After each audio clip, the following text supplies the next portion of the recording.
I caught my girlfriend cheating, and the next day her mom kicked her out and let me move in instead.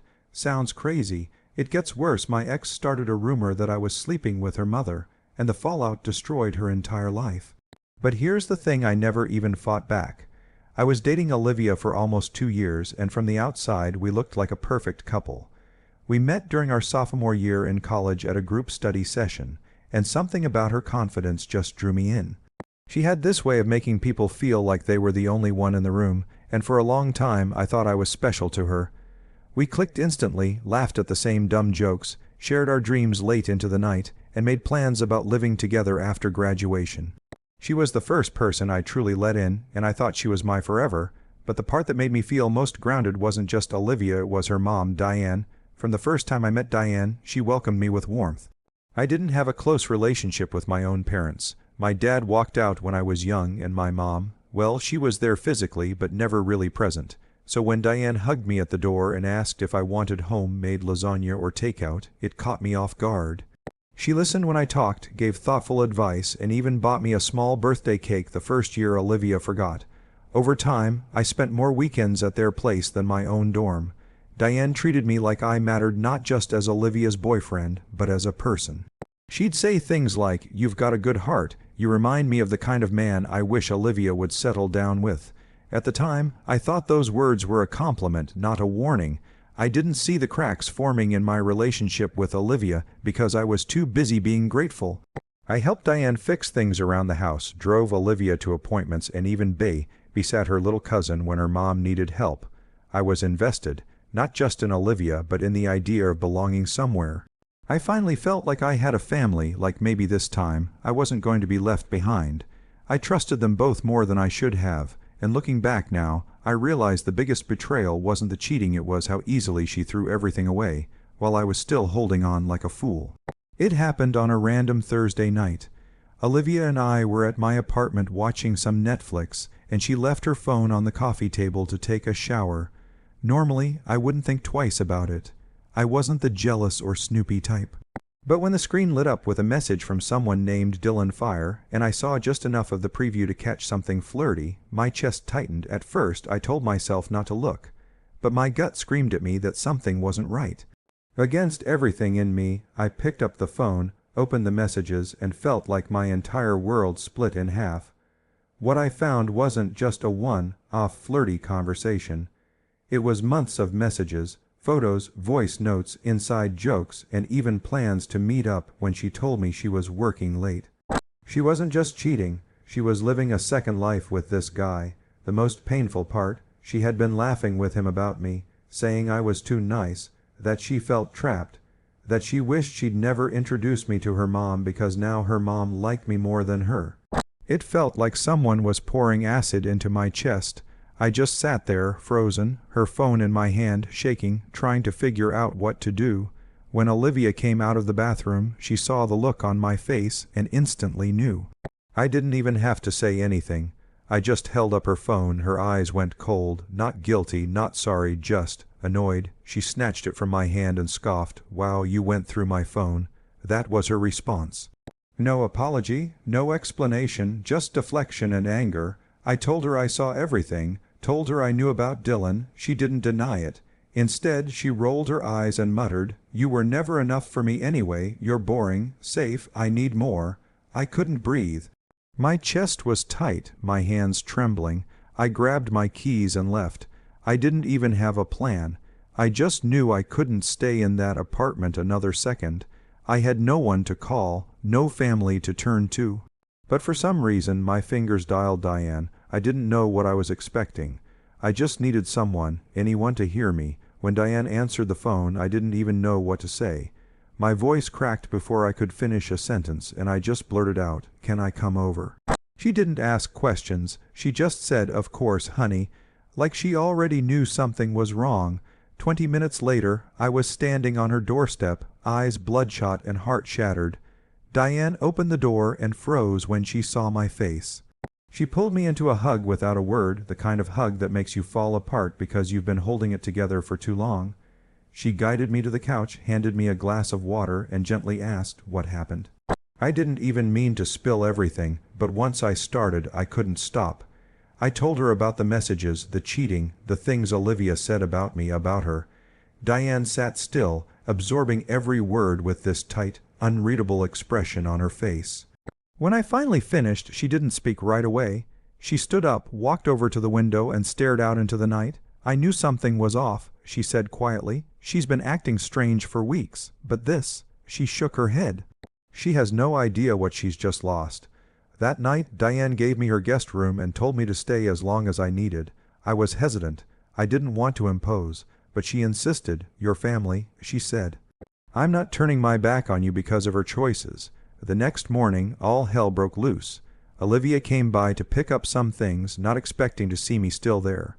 When Diane told her I'd be staying for a while, Olivia lost it. Screaming, accusing me of turning her mom against her, even throwing in some insults about me being manipulative and pathetic. But Diane didn't flinch. She stood between us and said, "You broke his heart, Olivia. You don't get to walk back in here like nothing happened." By the end of that day, Diane had packed up all of Olivia's belongings into boxes and left them by the door. She told her daughter to leave and not come back until she learned how to respect the people who actually cared about her. I watched from the hallway, stunned. It didn't feel like victory, it felt surreal. Her own mother had chosen me over her, and part of me was still in shock that she meant it. It started slowly, like background noise I didn't think much of at first. A weird comment from a mutual friend, a DM from someone asking if the rumors were true. At first, I had no idea what they were talking about, until someone finally sent me a screenshot. Olivia was telling people I was sleeping with her mom. She said I had moved in to seduce her, and that Diane had fallen for me, and was trying to replace her own daughter. It didn't even sound real. It read like some twisted fantasy, like something out of a soap opera. But she was spreading it like wildfire, through texts, group chats, even a couple of cryptic social media posts. I felt sick. Not just because of what she was saying about me, but because she was dragging Diane into it. A woman who had done nothing but show kindness and loyalty. I couldn't believe Olivia could sink that low, but at the same time, I wasn't surprised anymore. This was who she really was. I sat on the edge of the bed, heart pounding, and debated whether or not to tell Diane. Part of me didn't want to hurt her, but another part of me knew she deserved to know what her daughter was saying behind her back. When I finally told her, Diane didn't cry. She didn't get angry either. She just sat there, silent, for a long moment. Then she picked up her phone and typed a message with trembling hands. "You're no longer my daughter." That's all it said. She showed it to me before she sent it. I didn't try to stop her. Olivia had crossed a line that couldn't be uncrossed. Diane said, "I let so many things slide over the years, thinking she'd grow out of it. But this, spreading lies about me, about you." She shook her head, eyes glassy but calm. She made her choice. After that message, Diane blocked Olivia's number, deleted her from social media, removed her photo from the hallway. It was like she had erased her. I couldn't fully process it. This wasn't just a breakup anymore. This was a full-on emotional war, and the sad thing was, I wasn't even fighting back. I didn't have to. Olivia was burning everything down on her own. All I could do was stand there watching the flames and wonder how love could turn into this. The aftermath of Diane's message hit harder than either of us expected. At first, Olivia tried to act like she didn't care. She posted stories with captions like "fake people reveal themselves eventually," and selfies with hashtags about moving on and living my best life. But behind the scenes, it all started to fall apart. One by one, her friends stopped replying to her messages.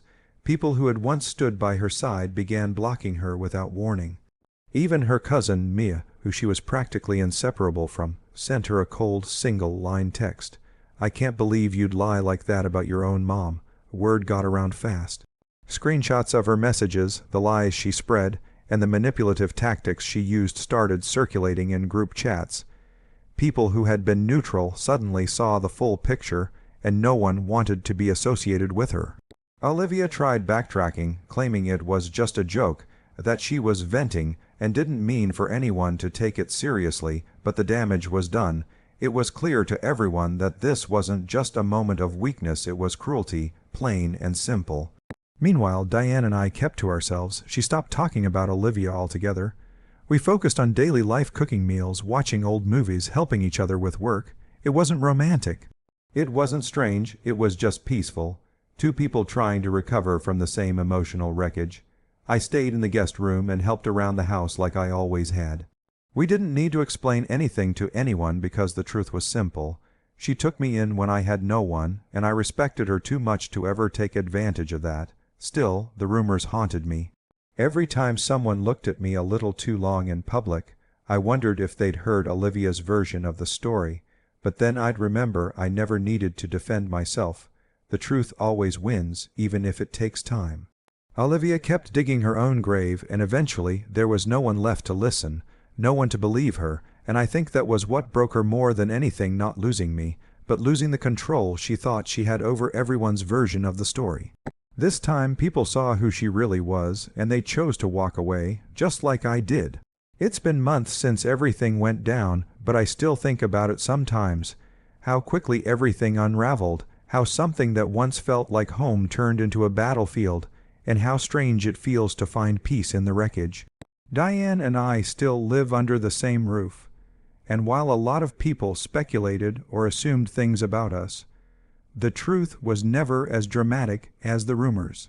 We became like family, two people who found themselves in the middle of a storm neither of us asked for, and somehow ended up clinging to each other just to stay afloat. There's a quiet kind of understanding between us now. We cook dinner together, share casual conversations, and look out for one another in small but meaningful ways, like remembering how I take my coffee, or how she always leaves the porch light on when I'm out late.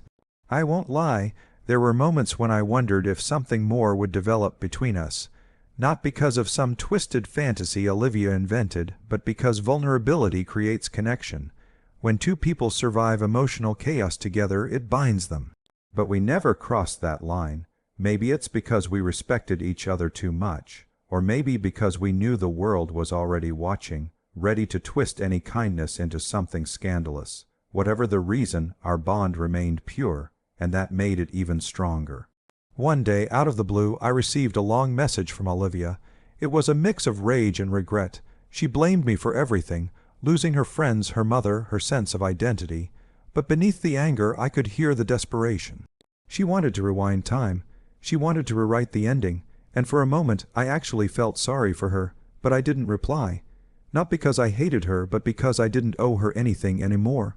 I had finally learned how to let go, not just of her, but of the version of myself that tolerated being treated like a backup plan.